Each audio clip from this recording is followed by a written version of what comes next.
നമസ്കാരം സഹോദരങ്ങളെ, ഞാൻ നാണോട്ടൻ തൂവക്കും. കുറച്ച് കാലമായി കണ്ണൻ പോലൂരും ഞാനും തമ്മിലുള്ള വോയിസ് ക്ലിപ്പും വീഡിയോകളും യൂട്യൂബിൽ വന്നുകൊണ്ടേയിരിക്കുന്നു.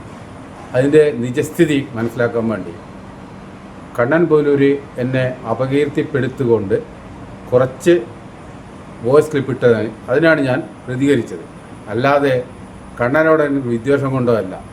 കണ്ണൻ പറഞ്ഞത് അയാൾക്കൊരു ദേശീയ അവാർഡ് കിട്ടിയിട്ടുണ്ടെന്നാണ്.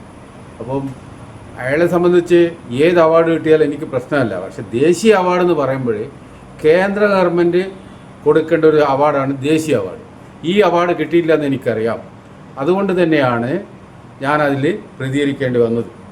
വർഷങ്ങൾക്ക് മുമ്പ് ദിനേശൻ പോലൂര് കണ്ണൻ പോലൂരിനെ എന്നെ പരിചയപ്പെടുത്തുകയും ഞങ്ങൾ തമ്മിലുള്ള ബന്ധത്തിൽ കണ്ണൻ പോലൂർ എന്നോട് പറഞ്ഞു, എൻ്റെ ഒരു നല്ലൊരു പാട്ടുണ്ട്, ആ ഗാനം ഇതുവരെയായിട്ട് ആരോട് പറഞ്ഞിട്ടും അത് ഒന്നും ചെയ്യുന്നില്ല, അതുകൊണ്ട് തന്നെ നിങ്ങൾ ഇതൊന്ന് എന്നെ ഉയർത്താൻ വേണ്ടി എന്തെങ്കിലും ചെയ്യാൻ പറ്റുമോ നിങ്ങൾക്കെന്ന് ചോദിച്ചപ്പോൾ പരിഗണിക്കാമെന്ന് പറഞ്ഞു.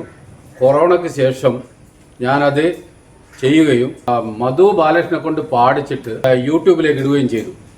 അതിനെനിക്ക് 2 ലക്ഷം രൂപയോളം ചിലവായതുകൊണ്ട് പറയല്ല, ഞാൻ അദ്ദേഹത്തിനെ ഉയർത്തിക്കൊണ്ടുവരാൻ വേണ്ടി മാത്രമാണ് ഇതൊക്കെ ചെയ്തത്. പക്ഷേ കഴിഞ്ഞ പ്രാവശ്യം അദ്ദേഹം ഒരു വോയിസ് ക്ലിപ്പ് ഇട്ടു എന്നെ അപമാനിക്കുന്ന തരത്തിൽ. അപ്പം വളരെ മോശമായിട്ടാണ് അദ്ദേഹം ആ വോയിസ് ക്ലിപ്പ് ഞാൻ കേൾപ്പിച്ചു തരാം. നാണുവേട്ട, നിങ്ങളുടെ മനസ്സിൽ പടർന്നു പിടിച്ച അസൂയയുടെയും കുശുമ്പിന്റെയും വിഷം ഒരു ക്യാൻസർ പോലെ നിങ്ങളെ കാർന്നു തിന്നുന്നത് കാണുമ്പോൾ സങ്കടമുണ്ട്. കണ്ണൻ കെ പൊയിലൂരിന് ലഭിച്ച അംഗീകാരത്തെക്കുറിച്ച് നിങ്ങൾ സ്വയം പുകഴ്ത്തി സംസാരിക്കുന്നത് കേൾക്കുമ്പോൾ എവിടെയാണ് നിങ്ങളുടെ ഈഗോയുടെ അതിർവരമ്പ് എന്ന് അത്ഭുതപ്പെട്ടു പോകുന്നു. കണ്ണന് ലഭിച്ചത് വെറുമൊരു അംഗീകാരമല്ല, അത് അവന്റെ കഠിനാധ്വാനത്തിനും അർപ്പണബോധത്തിനും ലഭിച്ച അംഗീകാരമാണ്. നാട്ടുകാരും കൂട്ടുകാരും ചേർന്ന് അവനെ ആദരിച്ചതും ആനയിച്ചതും അവന്റെ കഴിവുകളെ സമൂഹം അംഗീകരിച്ചു എന്നതിന്റെ തെളിവാണ്. നാണുവേട്ടൻ എത്ര അസൂയപ്പെട്ടാലും ഈ സത്യം മാറില്ല. ഈ ജന്മത്തിൽ നമ്മുടെ നാട്ടിൽ കണ്ണനെ പോലെ ഒരു അംഗീകാരം മറ്റാർക്കും ലഭിച്ചതായി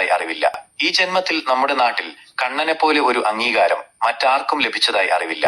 രണ്ടാമത് അദ്ദേഹത്തിൻ്റെ ഒരു ഗാനം കേൾക്കാനിടയായി.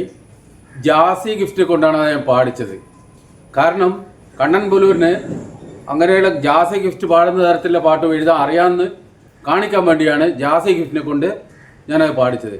അന്ന് പെട്ടെന്ന് ജാസി ഗിഫ്റ്റ് പറഞ്ഞത്, ഞാൻ അമേരിക്കക്ക് പോവാണ്, അതുകൊണ്ട് നിങ്ങൾ വരുവാണെങ്കിൽ നാളെ ഇവിടെ എത്തണം. ഉടനെ ഞാൻ എന്താ ചെയ്തതെന്ന് പറഞ്ഞാൽ അദ്ദേഹത്തിനെയും കൂട്ടി ഞാനും അതുപോലെ തന്നെ ഷാജറും കൂടിയിട്ട് വിമാനത്തിൽ അദ്ദേഹത്തെ തിരുവനന്തപുരത്ത് കൂട്ടിക്കൊണ്ടുപോയി ഏതാണ്ട് 1.5 ലക്ഷം രൂപ ചിലവാക്കിയിട്ടാണ് ആ പാട്ട് ഞാൻ ചിത്രീകരിച്ചത്. അതും യൂട്യൂബിൽ ഇങ്ങനെ കറങ്ങിക്കൊണ്ടിരിക്കുന്നുണ്ട്. എൻ്റെ ഉദ്ദേശം എന്ന് പറഞ്ഞാൽ ഓരോ വ്യക്തിയെയും ഉയർത്തിക്കൊണ്ടുവരിക എന്നുള്ളതാണ്. പല ആൾക്കാരും, ഞാൻ പാട്ട് പാടിച്ച ആൾക്കാരും അതുപോലെ അഭിനയിപ്പിച്ച ആൾക്കാരും ഇന്ന് സിനിമയിലൊക്കെ ഉണ്ട്. പക്ഷെ കണ്ണൻ പോലൂർ എന്നെ ഇത്രയും മോശമായി ചിത്രീകരിച്ചത് കൊണ്ടാണ് എനിക്കുള്ള വേദന. അയാൾക്ക് അവാർഡ് കിട്ടിയതിന് ശേഷം ഞങ്ങൾക്കൊരു സ്കൂൾ വെച്ചിട്ട് ഒരു സ്വീകരണം നൽകി. ആ സ്വീകരണത്തിൽ ഞാൻ പ്രസംഗിച്ചത് ചങ്ങമ്പുഴക്കും കൈതപ്രം ദാമോദരൻ നമ്പൂരിക്കും കിട്ടാത്ത ഒരു അവാർഡ് ഒറ്റ പാട്ട് കൊണ്ട് കണ്ണൻ പോലൂരിന് കിട്ടിയെങ്കിൽ അതെനിക്ക് വളരെ സന്തോഷമുണ്ട്, എൻ്റെ ഹൃദയം തുടിക്കുകയാണ് എന്നാണ് ഞാൻ പറഞ്ഞത്. അത് പോലൂർ നാട്ടിലെ സഹൃദയർക്കെല്ലാം അറിയാം. എന്നിട്ട് ഞാൻ പറഞ്ഞത് എനിക്ക് കിട്ടുന്ന ഈ ഉപഹാരം ഞാൻ നിങ്ങൾക്ക് സമർപ്പിക്കുക എന്നാണ് പറഞ്ഞത്. അല്ലാതെ കണ്ണൻ പോലൂർ അന്ന് ഈ സാധനമൊക്കെ വെച്ച് മറന്നിട്ടാണ് പോയത്. അയാൾക്ക് എന്തോ ടെൻഷൻ എന്ന് വന്നിട്ടുണ്ട്. എനിക്ക് അദ്ദേഹത്തോട് യാതൊരു വിരോധവുമില്ല. ഒരു അവാർഡ് എന്ന് പറഞ്ഞാൽ എനിക്ക് സന്തോഷമേ ഉള്ളൂ. പക്ഷേ ഇതൊരു ദേശീയ അവാർഡാണെന്ന് പറയുമ്പോഴാണ് എനിക്കുള്ള വിഷമം. കാരണം കേന്ദ്ര ഗവൺമെൻറ് കൊടുക്കേണ്ട ഒരു അവാർഡാണ് ഈ ദേശീയ അവാർഡ്. പക്ഷേ നമ്മുടെ നാട്ടിലെ ജനങ്ങൾക്ക് ഇതിനെപ്പറ്റി അറിയില്ല. അദ്ദേഹം ഏർപ്പാട് ചെയ്തിട്ട് ഏതാണ്ട് ബാൻഡ് മേളത്തോടു കൂടിയാണ് 1.5 കിലോമീറ്റർ അയാൾ നടത്തിച്ച് കൊണ്ടുപോയത്. അതൊക്കെ കേൾക്കുമ്പോഴാണ് എനിക്കുണ്ടായ വിഷമം. കാരണം ഒരു തരത്തിലും അയാൾക്ക് ദേശീയ അവാർഡ് കിട്ടിയില്ല. ഇവിടെ ദേശീയ അവാർഡ് കിട്ടിയത് കേവലം 1/2 നൂറ്റാണ്ട് കൊണ്ട് 5 പേർക്കാണ്. 7 പ്രാവശ്യം സംസ്ഥാന അവാർഡ് കിട്ടിയ ഗിരീഷ് പുത്തഞ്ചേരിക്ക് ദേശീയ അവാർഡ് കിട്ടിയില്ല. നിങ്ങളത് മനസ്സിലാക്കണം. എന്നിട്ടും എനിക്കെതിരെ തിരിഞ്ഞതുകൊണ്ടാണ് ഞാൻ പറഞ്ഞത് ഇത് ഒരു തരത്തിലും ദേശീയ അവാർഡില്ലെന്ന്. അതായത് കള്ളം പറയുന്നതിന് ഒരു ലിമിറ്റുണ്ട്. ഇയാൾ എപ്പോഴും നോക്കിയാലും അയാളെ പൊക്കിക്കൊണ്ട് വളരെ മോശമായി എല്ലാവരും ചിത്രീകരിക്കുകയാണ്. അയാൾ തരക്കേടില്ല എന്ന ആ ഭാവമാണ് എനിക്ക് പിടിക്കാത്തത്. അല്ലാണ്ട് എനിക്ക് അയാളുടെ ഒരു വിഷമവും ഇല്ല. കണ്ണൻ പോലൂർ എന്നെ ഭീഷണിപ്പെടുത്തിക്കൊണ്ട് ഒരു സ്ത്രീയെ കൊണ്ട് വോയിസ് ക്ലിപ്പ് ഇടിച്ചിട്ടുണ്ട്. അതിൽ പറയുന്നതെന്ന് പറഞ്ഞാൽ എന്നെ വളരെയധികം അപകീർത്തിപ്പെടുത്തുകൊണ്ടാണ് പറയുന്നത്. കുടുംബ കലഹം ഉണ്ടാക്കാൻ വേണ്ടിയുള്ള സംഗതിയാണ് അതിൽ മുഴുവനും. എന്നിട്ടും ഞാൻ അതിന് പ്രതികരിച്ചിട്ടില്ല. പക്ഷേ ഇന്നലെ എൻ്റെ മകനോട് ഫോൺ വഴി അദ്ദേഹം ഈ കാര്യങ്ങളൊക്കെ പറഞ്ഞിട്ടുണ്ട്. പക്ഷെ ഞാൻ പ്രതികരിക്കാത്തത് കണ്ണൻ പോലൂരല്ല ഞാൻ. അതുകൊണ്ട് തന്നെ ഞാൻ ഒരു തരത്തിലും കണ്ണൻ പോലൂരിനെതിരായിട്ട് ഈ തരത്തിലുള്ള കുടുംബ കലഹം ഉണ്ടാകുന്ന കാര്യത്തിൽ ഞാൻ ഒരിക്കലും പറയില്ല.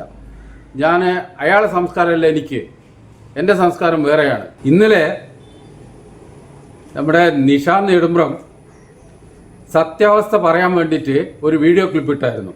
അദ്ദേഹത്തിന് ഏതാണ്ട് 14 വർഷത്തോളം എന്നെ പരിചയമുണ്ട്. ഒരു ഹ്യൂമൻ റൈറ്റ് അക്കാദമിയിൽ വന്നിട്ട് അദ്ദേഹം എല്ലാം മനസ്സിലാക്കിയാണ്. ഇതൊക്കെ ചെയ്യുമ്പോൾ ഇയാളും ഉണ്ടായിരുന്നു. എന്നിട്ട് ഈ കണ്ണൻ പോലൂർ വീഡിയോന് ശേഷം അദ്ദേഹത്തെ ഒരു കേസ് കൊടുത്തുകൊണ്ട് നമ്മുടെ കൊളവല്ലൂർ സ്റ്റേഷനിൽ വിളിപ്പിക്കുകയാണ് ചെയ്തത്. നിഷാന്ത് നെടുമ്പ്രം ഇന്നലെ എന്നെ വിളിച്ചായിരുന്നു. വിളിച്ചിട്ട് എന്നോട് പറഞ്ഞൊരു കോമഡി സീനുണ്ട്.